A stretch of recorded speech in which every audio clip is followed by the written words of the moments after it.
Hello, I'm Rebecca Bradley. This is the Virtual Crime Book Club. Today is Monday, the 2nd of March, 2026. We are discussing 50/50 by Steve Cavanagh.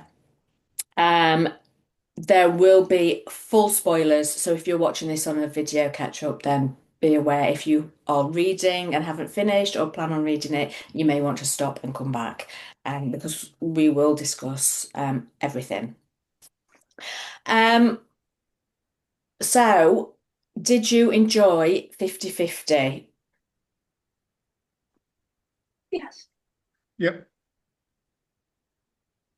So we have a mix, as we usually do, of yeses and maybes. Didn't see any no's in that this week, so that's good. Um, those that enjoyed it, what did you enjoy about it? Anybody want to go first? To quote a line from Blackadder, it twisted and turned like a twisty-turny thing. And one minute you thought it was one sister, and the next minute you thought it was the other sister, and then you weren't sure if it was either of the sisters at all. And it just kept you on your toes and guessing. I thought it was a real page turner, actually. So good for readers that actually enjoyed trying to figure out who did it. Yeah, I agree with Chris. For me, it was also good because I was always like, oh, it was Sophia, oh, it was Alexandra. So it was, and I thought this is going to be boring because it's only like two suspects, but I the book was quite interesting and had like a very nice pace. But also because they explored the different characters, the lawyers, so there were lots of things going on. And yeah, I enjoyed it, but I enjoyed this type of like trial cases, and yeah, it was good. Yeah. Anybody else want to say what they enjoyed about it? I liked it because there were lots of nice characters in it. I liked the fact that they were sympathetic characters, Eddie and Harry and Kate and Block and Harper and I like them all, and that always helps, I find. Do you prefer more sympathetic characters? Do you get on with a book better that way? I think so. I think so. Yeah, because there's been a few recently where there's been people I really have. Okay, there were some bad people in this, but there were, the main characters were good characters, and I think I like that. Yeah. Yeah, yeah. Gillian, you've not missed much. I've just done the opening question, which is, did you enjoy it and why? Have you read the full book? I'm late because I just finished it. Oh, wow. Sorry. And I Oh, couldn't deal with spoilers because I have loved it so much. right, yes. What did you enjoy about it? Yeah, the descriptions, I thought the descriptions were fantastic. The way that he describes the courtroom, and it's very rich descriptions of everything. I really loved that.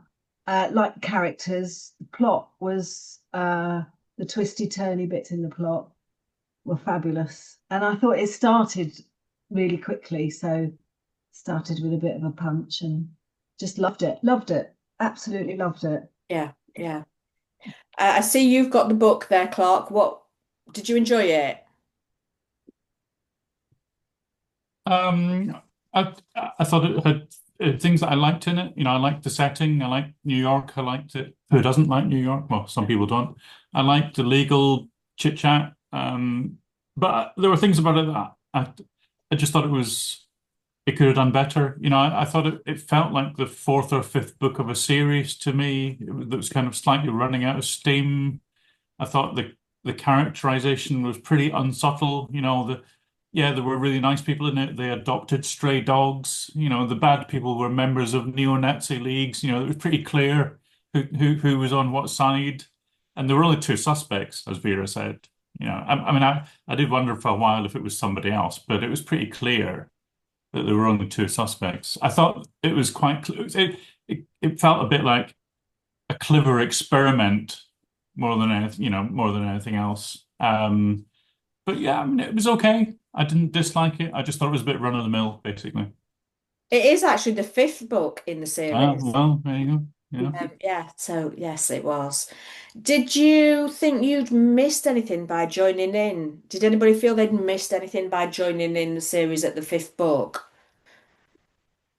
No, Because I thought it was the first one.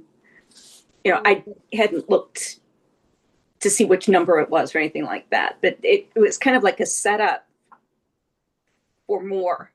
so you thought that the characters were reintroduced really well. Yes. Yeah, it was okay. We could tell. I could tell that we missed some details about his life because he talked about his daughter and his ex-wife, and his daughter had been taken by the mob, and so there was some background information about some of the characters that we didn't. Of course, there were lots of things going on in the other books, but I think it was fine as a standalone. I think it worked, but yeah, there are some aspects that we definitely miss because it was the fifth book. I didn't notice whether it was the first or fifth. I didn't mind that. But for me, it was 50-50. Haha. Uh, I think some of the stereotypes I thought were basic, like the lawyers and the names they used for the lawyers. That annoyed me. And I knew it was going to be Sophia because it really looked like it wasn't. And I knew there was going to be this twist. So I knew that, of course, it looks like Alexandra, but then something's going to happen and it will be her. And then the ending part thought was good for TV. But, the psychological part was interesting. And, I liked the Eddie, thought he was okay. Yeah, I mean, I'm a New Yorker, so it's a bit stereotypical for me. Annoyed me. I thought it was quite sort of heavy-handed, unsubtle, but Yeah. it was fine. It was absolutely fine. But it was not, I wanted to read it. Like I was happy to read through it. Just little niggles in there. Some As of the stereotypes. what did you think about, did it have a sense of place? Did it feel like New York? It was too stereotypical. It bothered me. I think, something bothers you, even though it wasn't like it was definitely like I wanted to finish it, but I wasn't like dying to finish it. Like, and I kind of, like I said before, did it feel like New York? I don't know. No, Would you be it didn't feel surprised like New York. Right, so would you be surprised if I told you that Steve isn't American? I wouldn't be surprised because it was because of the stereotypes. Did anybody else pick that up that he's not American? No. Yeah, Sally did. Yeah, it definitely wasn't the worst book I read, for sure. And some books you just can't finish or whatever. So I'm glad I read it. It bothered me a little bit. Two things. I mean, I liked it. I really did like it. I liked it because it was a page turner and followed the story, and it was really good. And like dramas anyway. I was disappointed when I found out it was the fifth book because I like to follow everything in series and in order. So I looked up for the next one, went on to and to find the order of them, and it was like halfway through. And I was like, that disappointed me. But and I also looked up about the author, and that did surprise me. I'm English, so that did surprise me because I thought it was so completely American that I thought, oh, obviously it's an American author, and it was Northern Ireland, I think, is Yeah. born, something like that. Yeah. Yeah. Steve also was a lawyer. So how did you feel about the court scenes? Did that feel authentic? For all of the majority of us haven't been inside a court. I like that. I liked the twists in the court. So I thought, oh, what is he going to do with this psychologist or whatever he was? And I thought that was quite the way it worked out. Yeah. Yeah, I wasn't too sure. I mean, one of the people said it was, stereotypical, and I think it played a little bit like that. The awful judge, Judge Stone, who was completely right wing and didn't have matching lapel pins or something like that with the district attorney and stuff. And so that felt a bit sort of stereotypical, or what you would expect it to be. From being a foreigner from America, I did like the arguments, and I did like the way they were sort of not fighting each other, but working with each other, but also trying to work with their clients. Hmm. I'm also somebody that likes to read a series from the beginning. And Craig, if you liked the series, which you're not, you're kind of on the fence with it, the first book actually, I think it does more in the courtroom as well, and it goes into the fact it was mentioned in this book that he used to be a con man, and the first one kind of shows you him using his mental con man acuity in the way he questioned people more than he did in this. So if you kind of wanted the background on how he came to be, then the first book is actually quite a good introduction and how he went from and uses his past knowledge of conning people in the courtroom. So yeah, for anybody that likes to follow series, the first one is actually quite a good introduction. I think I'd only read the first two. So it was 50-50, and we had two sisters. And it says that Eddie only likes to represent innocent people. And he has represented innocent people, with it being a series, he clearly has represented innocent people. Did you feel that he had it right when he offered to represent Sophia? I did, but I got slightly confused, and because I read on a Kindle, it's difficult to go backwards so much. But I thought that I read somewhere early on in the book that, is it Alexandra had that missing lawyer chopped up in her bath or something, and I thought, my God, how can it be Sophia if it's this? And I'm meaning to go back through the Kindle to try and find out what I read, if I read at all, unless I got it completely wrong. Because when Kate, the lawyer, went to her apartment, when she went to sort of sell her wares as such, she wouldn't let her go to the bathroom because she was hiding something. And I was waiting for tonight to see if anyone else picked that up, or maybe it was just me. I don't know. I think it was more vague because every time they had this, I also read in the Kindle. Every time they had these chapters, it was the she. For me, I was always trying to figure both of out them, if it was yeah. Sophia or Alexandra, and we weren't actually sure who was talking because she'll be like, "Yes, my lawyer came and blah blah blah," while I had the other guy in the bathtub, but we did not know who was the lawyer that was coming. And then at the same time, we had the other chapters that said Kate visited her Alexander and Eddie visited, or not Harry, maybe Harper visited Sophia. So we were like, okay, so it can be either one of them because. So that I think that was clever the way it was done because it was always like. It done me up like a kipper then. Absolutely got me. Yeah, because Right, I he think- did not mention the name, and at the same time, both lawyers were doing something with their clients, so we were like, okay, could be Yeah, both of them. I thought that was the cleverest part of the book, was he was very careful in the she sections to make sure that it wasn't that we couldn't disambiguate them.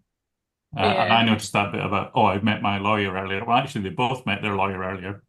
And also, when the lawyers took the picture, she was like, "Yeah, the lawyers took it." But both of them, Alexander and Sophia, received the information, so both of them were aware of this. So that part was quite clever. Yeah. And even down to they both had packages by the door. Even that was the same. It must have taken some plotting as he was writing to keep everything straight. Spreadsheet. Question. Spreadsheet. I have a question. So in the end, when Sophia's doing the tell-all, didn't she say that Alexandra pushed her mother down the stairs and that she was mad because she wanted to do it and that's why she bit her? So Yes. isn't Yeah. Alexandra still guilty of murder? But she No, got she said it was an accident. It was an It accident. was an accident. I mean, I don't know how pushing your mother down the stairs is actually an accident. I mean, I think she was killed because she caught her head between the banisters or something. Perhaps she would have not been killed if she'd just pushed her down. I wasn't clear if it was an accident or if she said she pushed her. I also finished it like Yeah, know. I agree with Sally because what I understood was that she pushed her mom, but she didn't have the intention of killing her. I think she was just upset and then she pushed her and then she had like this bad tumble and yeah, but I also understood that Alexandra killed her mom by accident, but everything else was Sophia. That's what I understood. Gillian, were you trying to say something earlier? Oh, it was just in reference to what Craig said, really, because I've just read it and it's all a bit fresh. The part where the bit with the bathroom, to use that as an example, and it happened throughout the book, didn't it? It happened when somebody heard an intruder. Yes. And you knew that somebody was going to get killed, but there was 3 people for various reasons that heard noises and went outside. The bathroom one, they both, when their lawyers came to visit, for different reasons that they claimed, didn't let them use the bathroom. Yes. Yeah. And it was a mess in there, and I can't remember what the other one was, but yeah. Yeah. But yeah, everything that came out was in the she chapters. Yeah. Yeah.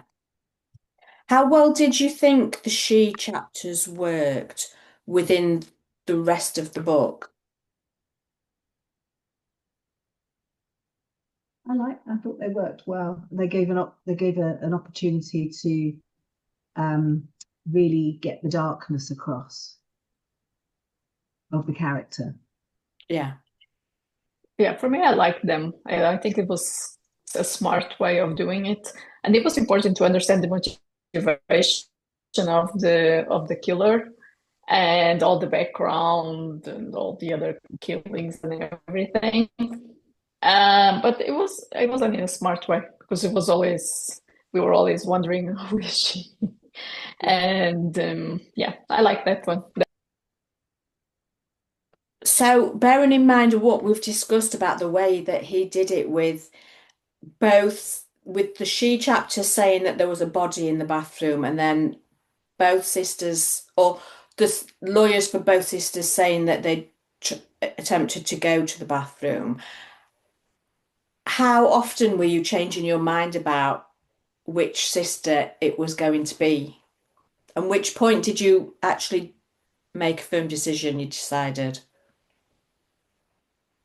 I didn't. You didn't make No, I thought it was Alexandra all the way through. I thought it, except I was thinking it can't be. If it's been pushed that way the whole time, it can't be. But I really did think it was Alexandra all the way through, right until the end when it all went wrong. I actually wondered if they were in sorry, collusion and it was both of them working together and they'd like concocted this so that they'd both be put on trial at the same time and neither of them would be found guilty and then they'd get away with the money. But that's how wide of the mark I was. Sorry, who was it? I didn't see who was speaking when Chris was then. Oh, I was saying I agree with Craig that because it looked to me like it was Alexandra at some point. I said it can't be. I kind of agree with that. It was just going to be. It was a little too obvious. It was pointing that way. So I said, okay, that's going to be the twist. But that's hard to write. I can imagine if you're a crime writer, like how do you fool people when they're like it's because we know that's going to happen. Well, it's tough. Do you think, as regular crime readers, that we are more attuned to story structure rather than what the author is trying to feed us?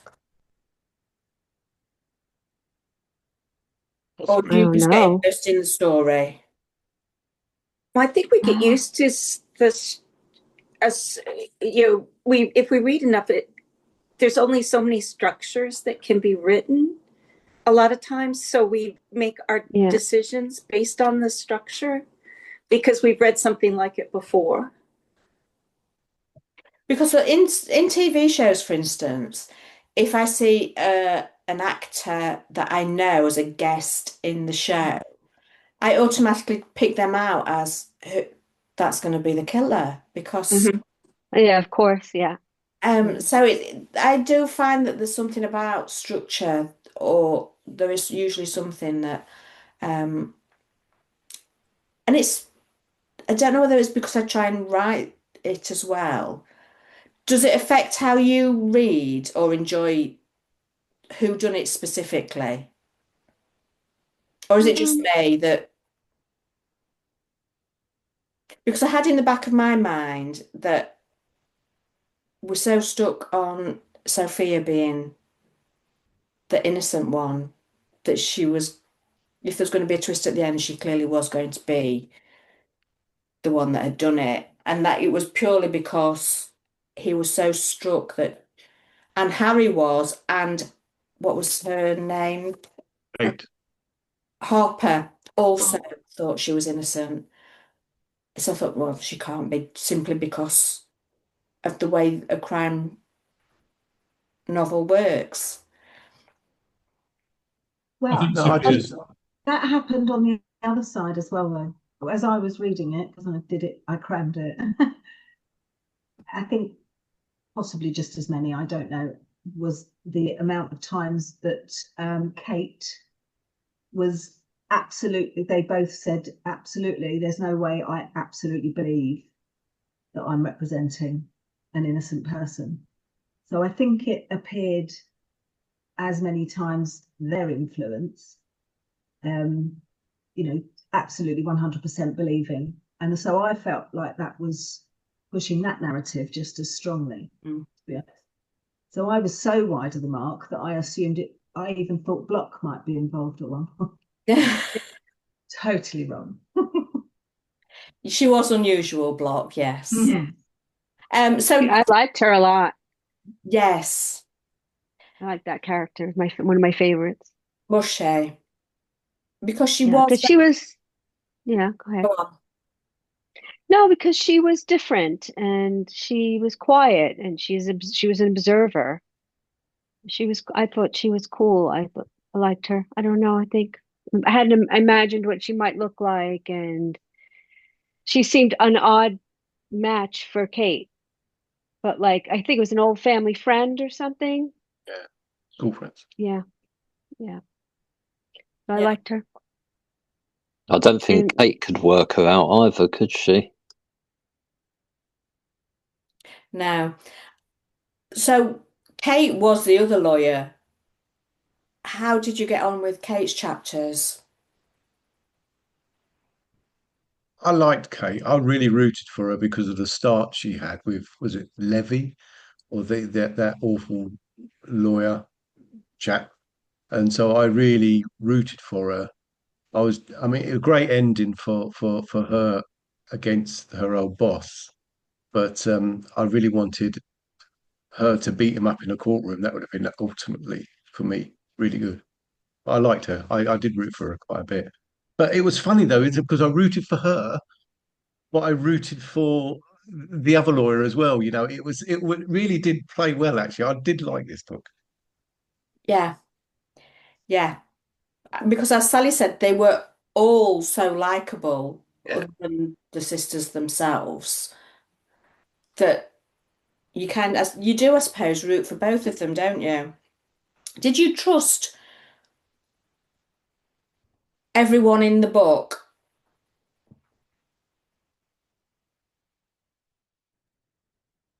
As in, do you mean, were Or did they? they all come across as just genuine, likable people? Or did you trust them all? No. Clarence, the dog I trusted. Harry, maybe. I liked Harry. Yeah. I think it helps that he took in a dog. Yeah.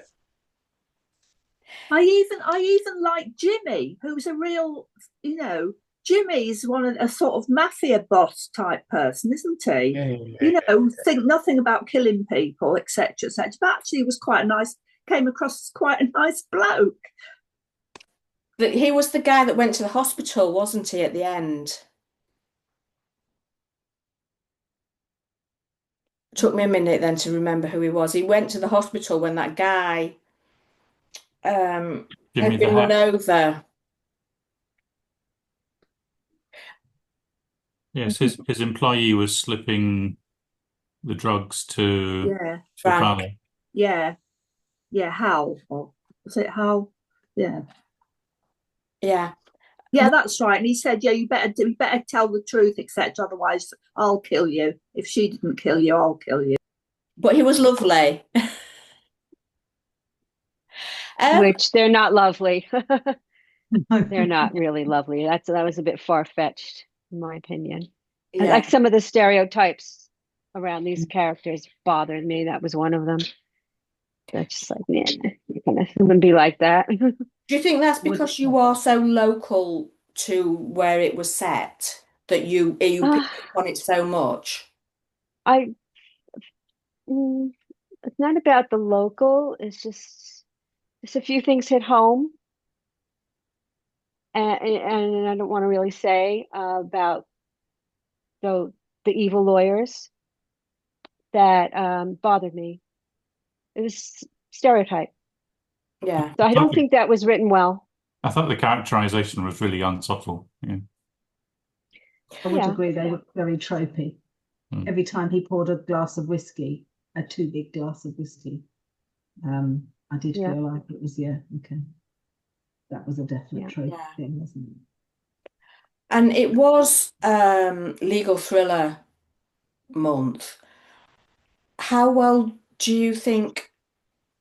easy is it for legal thrillers to actually keep your interest, and did this one do it well? Because it's based in a courtroom, so I suppose they have a more difficult task of creating the tension. Do you read much in the way of legal thrillers? I don't. So I thought it was a good change for kind of thing I read. So We've lost your sound, Laura. Oh, how about Oh no, now? you're back. You're back. Yeah. No, I'd read more. I don't usually read the legal thrillers like Grisham, I think. A lot of people are fans of Grisham, and I haven't read those. Maybe I read one.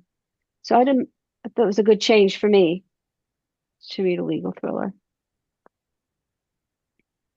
Yeah. I think there were so many scenes outside of the courtroom as well that helped. You had, visiting the scenes of crime and that kind of thing, and investigating the girl on the motorbike that kept going flying by and that kind of thing. So it wasn't purely based in the courtroom. So I thought there was a good mix, if you like.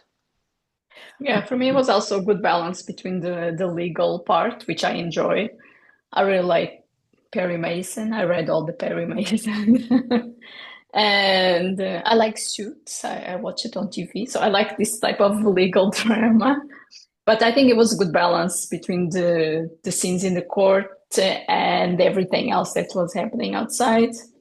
But I quite enjoy to see the lawyers doing their thing, especially in these American courts, because here in my country the system is quite different. So I was going to ask, do you think it's easier to set a book like this in an American court than in a British court? I don't know enough about the law or understand how it works to know, but is it possible in an American set book to have more things going on outside the court that have an impact on it?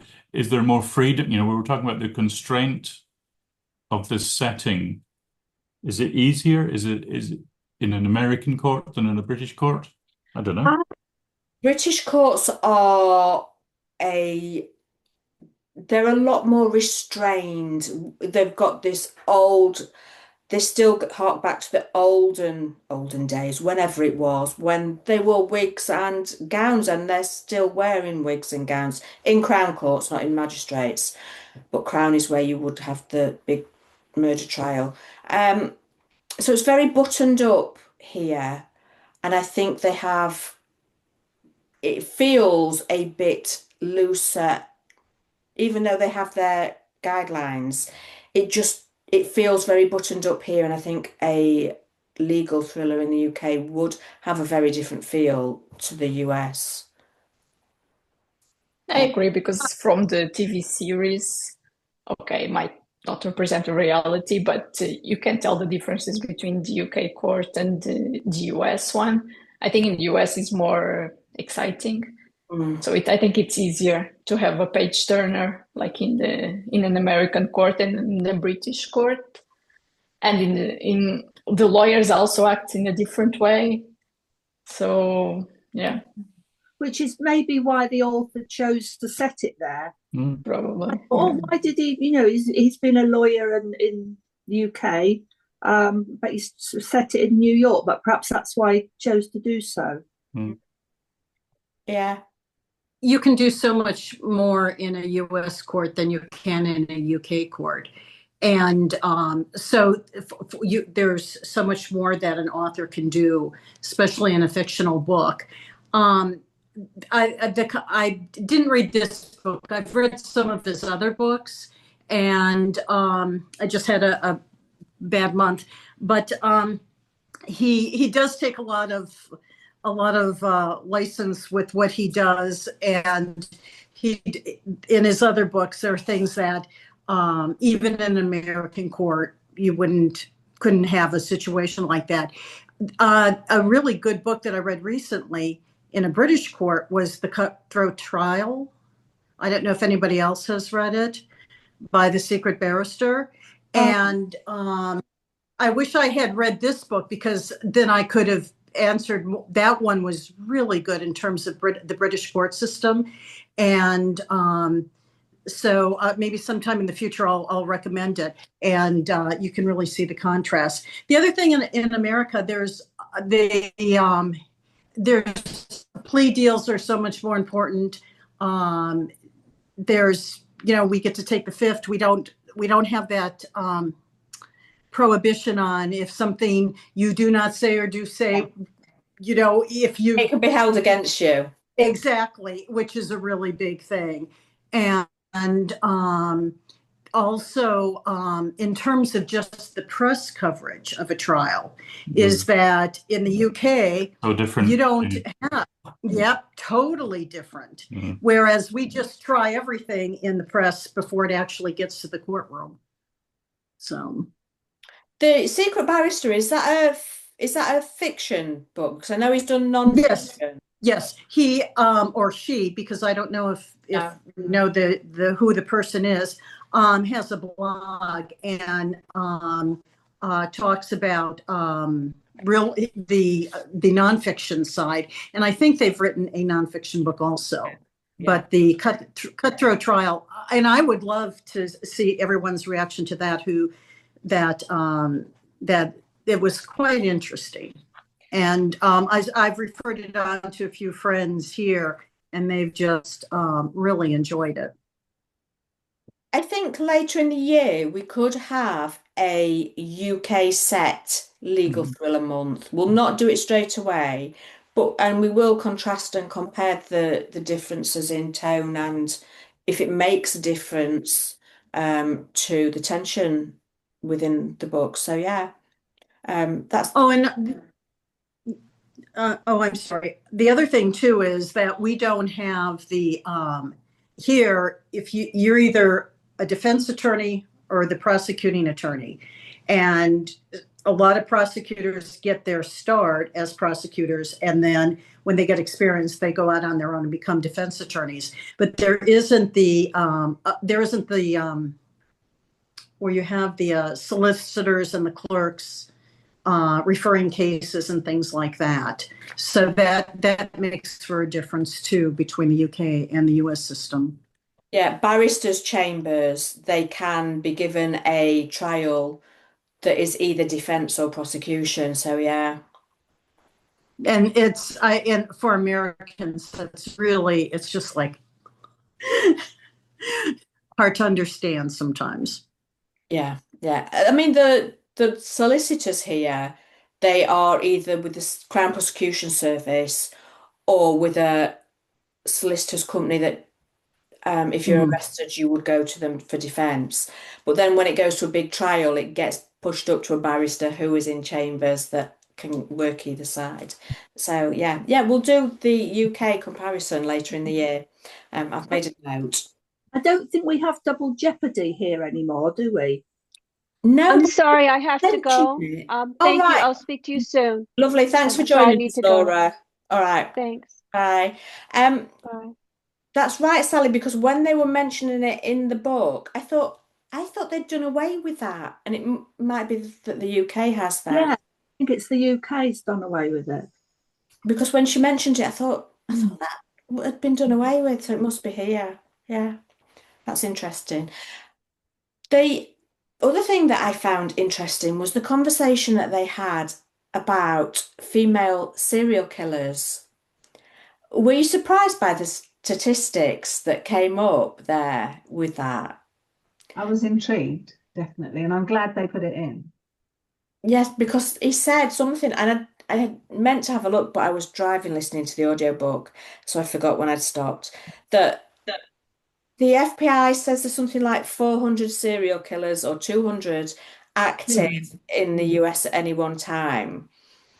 But the reality is there's more likely to be 2,000, and 400 of those are going to be women, which is staggering. I was astonished just by not necessarily by the number of women, but just the number of undiscovered serial killers. Yes, quite astonishing. It really is. But America is such a vast country, isn't it? I mean, their states are bigger than our country in the UK. So it's not surprising really that they have all this space to just go and do what they want. So it's yeah. There's a serial killer behind every tree. Yes. Yeah. You would never go to a rest stop, would you, in the dark? But that's probably stereotypes from TV shows as well. But yeah, the females, and I do know that females can be do commit serious crimes, but it just was the amount was just staggering. About 300 to 400, I think it said. Trying to find it, but yeah, it was staggering, yeah, and unnerving, I think. Yeah, yeah. And interesting that when they talked about the person on the bike, we're still in a situation, aren't we, where it seemed like a reasonable thing to say, that's a woman. But it wouldn't have worked the other way around, would it? Nobody would have gone, that's a man. Yeah, no. The default Been is expected. still there, isn't it? Yeah. I mean, we've had female serial killers in the UK because you had Myra Hindley and the Wests, but so I suppose it's just the size difference of the countries that, and I think I think they go under the radar more from what you've said, Gillian. They were surprised that the bike rider was female because they automatically presumed it would be a man. So, yeah. Well, it works because it worked even in the book. I went, oh, and then yeah. So, were you satisfied with the ending, bearing in mind that all the way through we were trying to work out whether it was Sophia or Alexandra? Did you figure it out, and were you satisfied with the ending?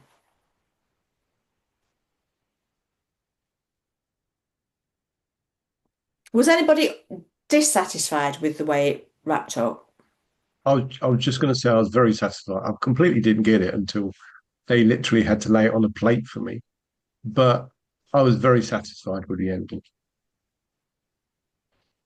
And you, Gillian? You put your hand up. Well, I'm still taking it in, to be honest. I think I enjoyed it for the whole process, really. So to be honest, I don't know how much I tried to guess. I'd have been happy with anything, you know. I was satisfied with it, knowing following the process through. I'd have been equally satisfied, if not a little bit more, when I think about it, if there had been a strand of somebody else in the background there. Yeah, but that's just my mind working over to me. And were you satisfied with, because it was all kind of investigation and trial, and then right at the end, after the trial had finished, we had the very dramatic scene in the house with the gun being fired and people being injured. Did that feel like it belonged as part of the same book? Were you still happy with the way it happened after the trial? Yeah, I was good with it. Yeah, yeah, yeah. The only bit, not specific about, the only bit I feel a little bit, I really enjoyed it and I'm sort of happy with it. There was a little thing about Sophia having mental health issues, you know, self-harm, etc., which was why, you know, to start with, we were to sort of feel sorry for her and blah, blah, blah. But then at the end, they completely separated it out. Oh, yeah, okay, she has mental health issues, but that's nothing to do with her killing people. So she's going to get done for killing them because this mental health issues are separate from her killing people. And I'm a little bit, I'm not sure about that. When I read it, it didn't bother me. It's just looking back on it now, I don't know. Yeah, I imagine it depends on what the issue diagnosis is, on whether it impacts whether she's a cold-blooded killer. Well, she is a I was cold-blooded saying is killer. because she's self-harmed, she didn't fit the profile of a serial killer. No, because they got a profiler in, didn't they? Yeah. And that's why that was kind of where they said the fact that she self-harmed made her less likely, because they don't suffer the pain that makes people that's the way it kind of was pictured. I did actually squirm a bit when they said she'd opened her wrist up with her teeth. Yeah. I was a bit like, oh, I looked at my wrist, I was driving and I was like, really? Yeah, no.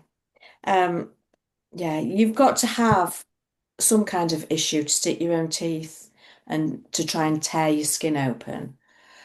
So yes, I think we all liked Kate.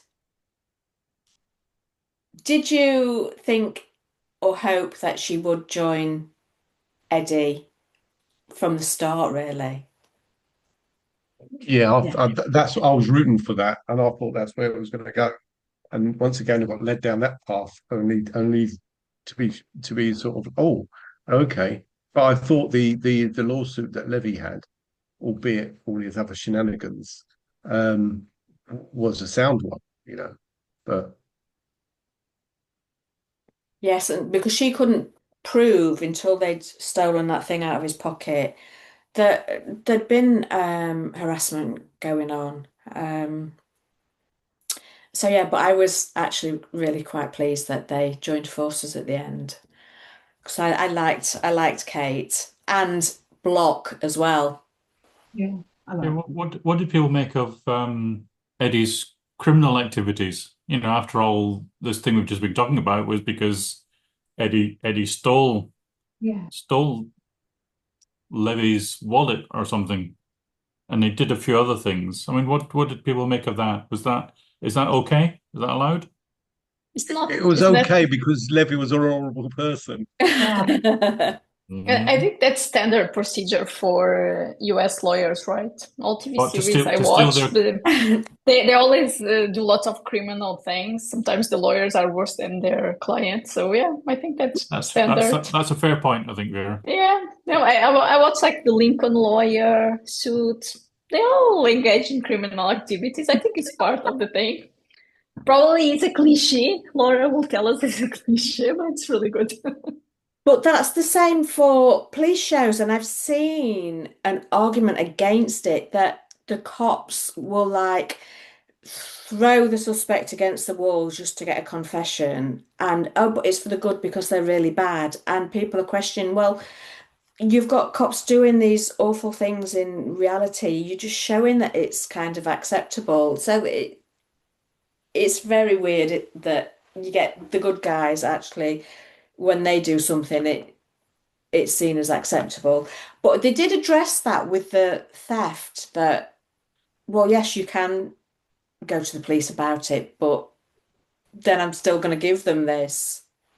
It's going to be evidence against you. So I suppose he weighed it up, didn't he?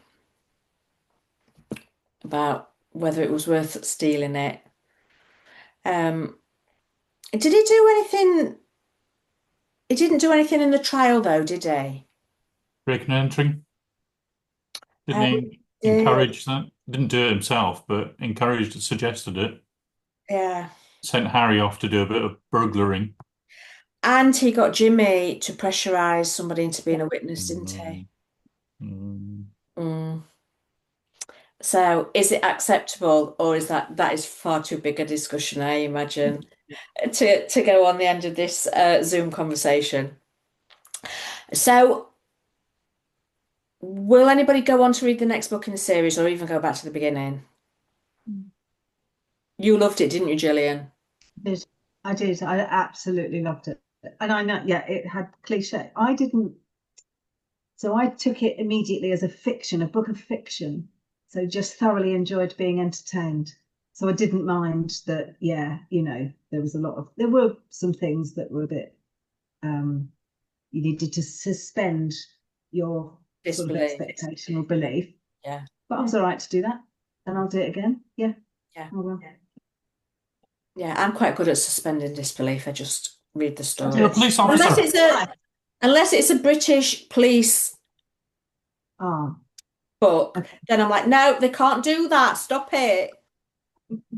Anything else that I don't know about? That's why I like a lot of American stuff because I don't know what is and isn't allowed. So yeah, it's good to just get involved in the story. So who's going to read the next one?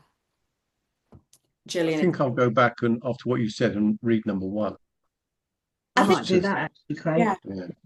I think Jimmy must turn up in it he must feature heavily if this is when Eddie's still in his con man days. I can't remember because it was a few years ago when I read it. I think I read book 1 and book 2 and now book 5. I think I will move on to book 6. So yeah. Is there anything that I've not brought up that you want to discuss about the book? No. Okay, I'll stop recording.